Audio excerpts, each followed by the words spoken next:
Hey guys, welcome back. I'm Jordan and you are awesome. Thanks for showing up. It's fantastic. So let's start talking about how to create art habits. That's fun because if you've been drawing for a long time and you just want to get better, maybe you've just waited for inspiration to hit, and it's not always a great thing just to wait. But maybe you're brand new to art and you want to get into the art game and just want to start developing your art skills and you just want to get good. I got some tricks for you. So let's just jump right into it.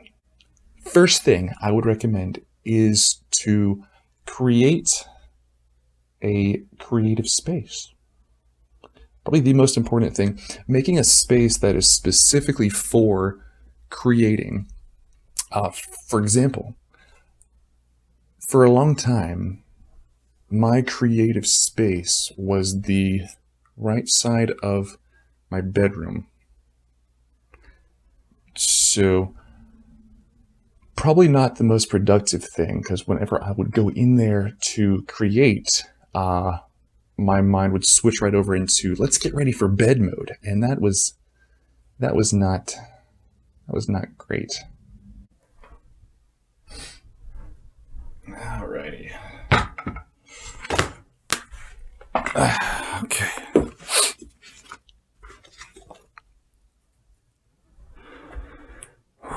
Okay. And we're back. All right. So, bedtime, yeah?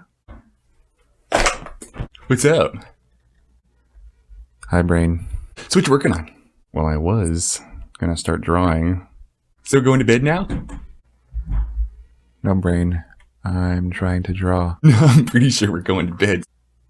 I'm just gonna take this and take this, put it over here for now. It'll be okay over there. No.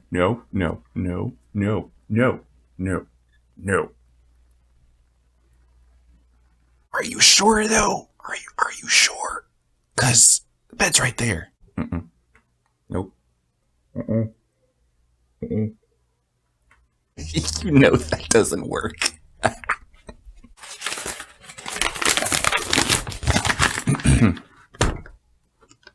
It's fine. Just let it's right there. It's right there. It's right. Just... Nope. That's it. And there.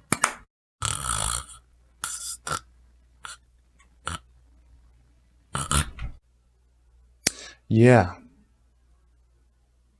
Not a good time. Not a lot of art created in that time. Number 2, creating every day.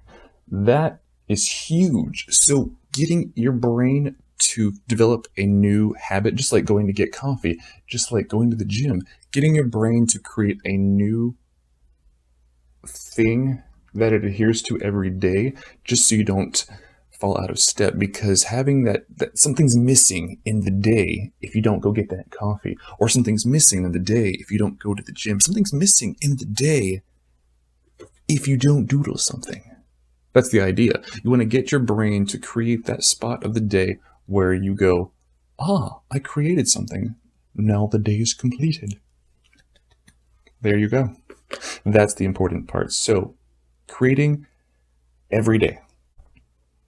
Additionally, some fancy science place in London somewhere did a whole bunch of studies and found out that it takes about 66 days to develop a habit in everyday life. So getting yourself to doodle or draw or do something or create something for 66 days, and you'll notice that it will be part of your everyday life.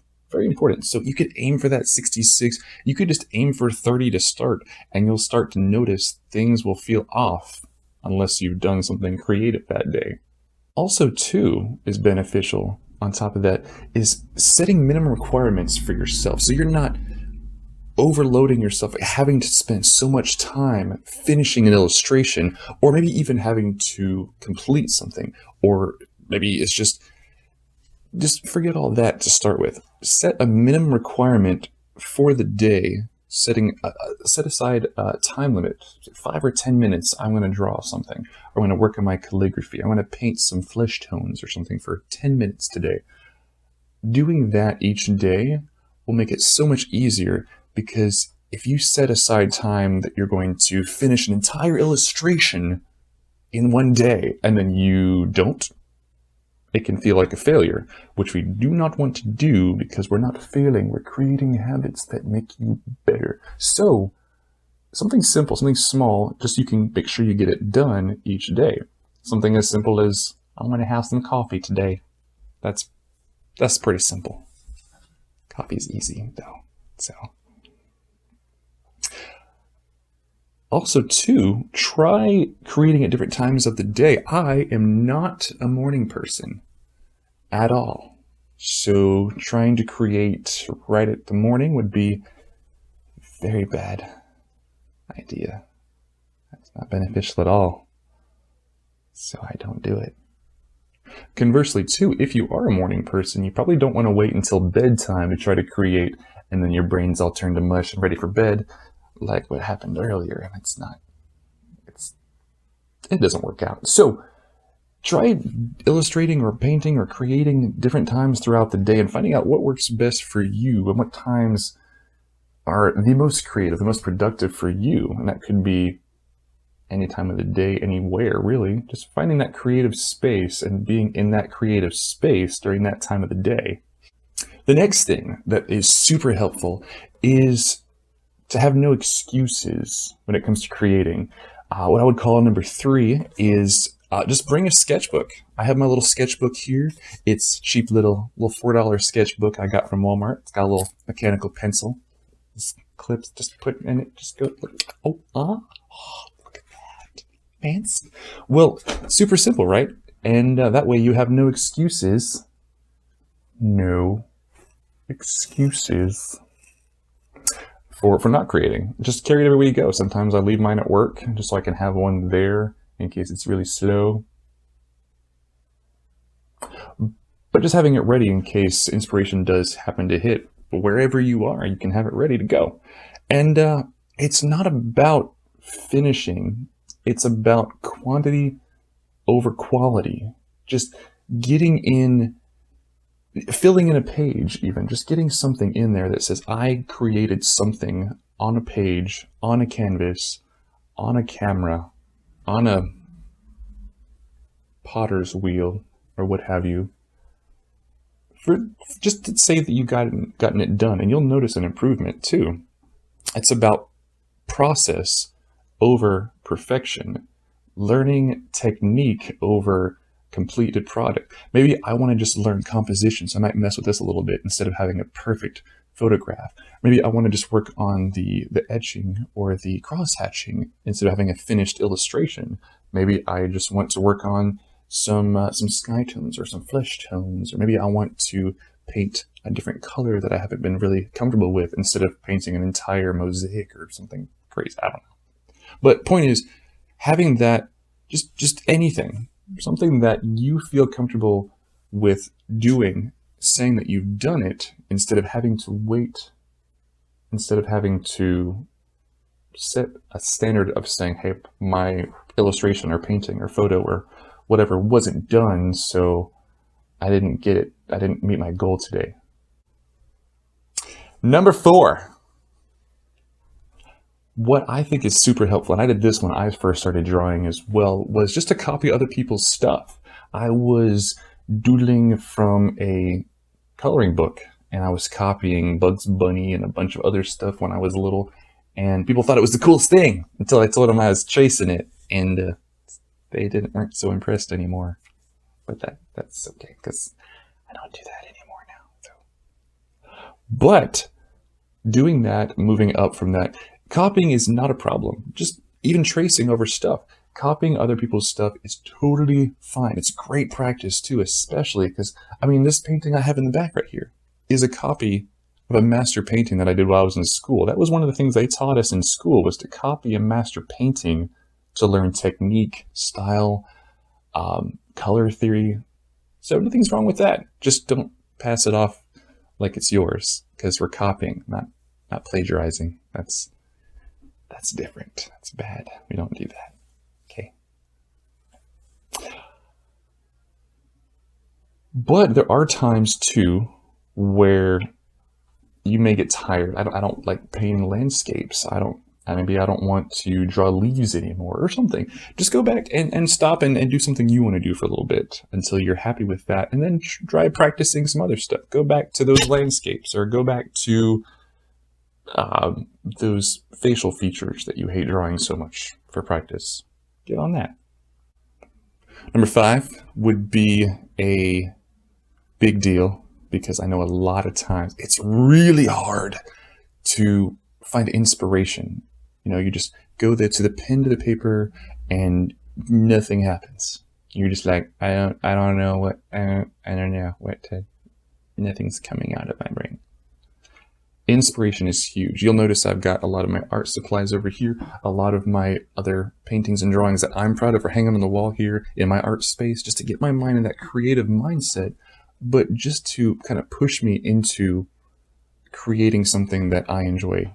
That's my inspiration, of course. You can find inspiration everywhere. There was a time where I listened to a soundtrack of a great film, just excellent music, and I did a series of paintings and illustrations based off what I was listening to while I was illustrating. So much fun. Try that. It's fun. Something different.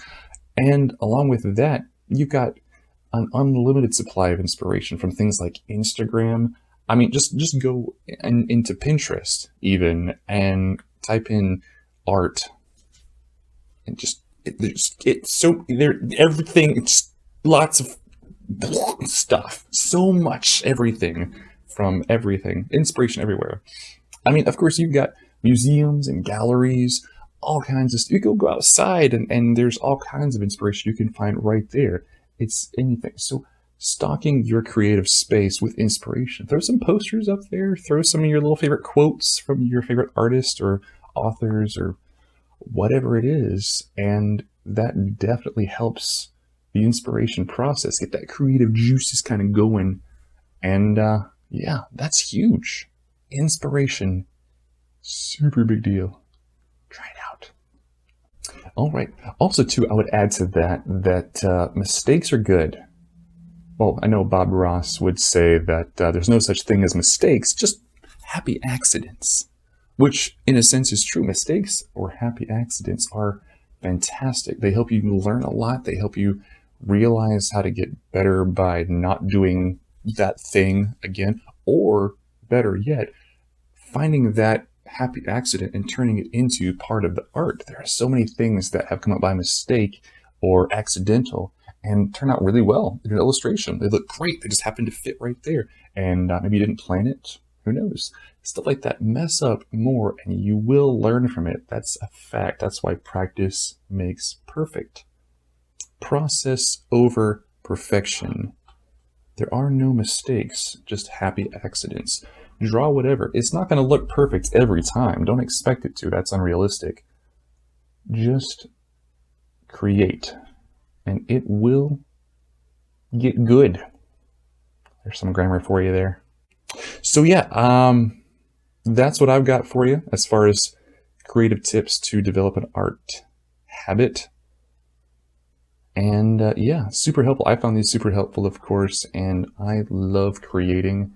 There's a lot of things that I'm still learning when it comes to creating. And yeah, so many different things you can learn. Now, don't take obviously what I have is like the only rules, of course. These are things that I find beneficial. I'm sure there's probably tons of things that I don't know about that might be beneficial for you. So try them out, see how they work, and let me know how it goes. It'd be great. Give me some comments about some stuff that you guys found beneficial, that helped you create, get into that creative mindset. Maybe some things that you have in your creative space that you find have been super helpful in creating. Give me some comments about those things, because I might want those too, because that's always fun. So yeah, stick around. I would love to hear about what keeps your creative juices going, and what kind of things you like to see as well. Hope this was helpful. I don't know how to end this video here, so I'm just going to say thanks for stopping by, and I'll see you next time. Goodbye.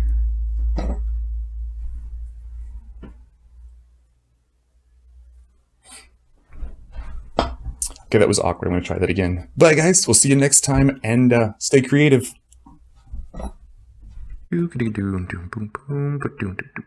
Draw.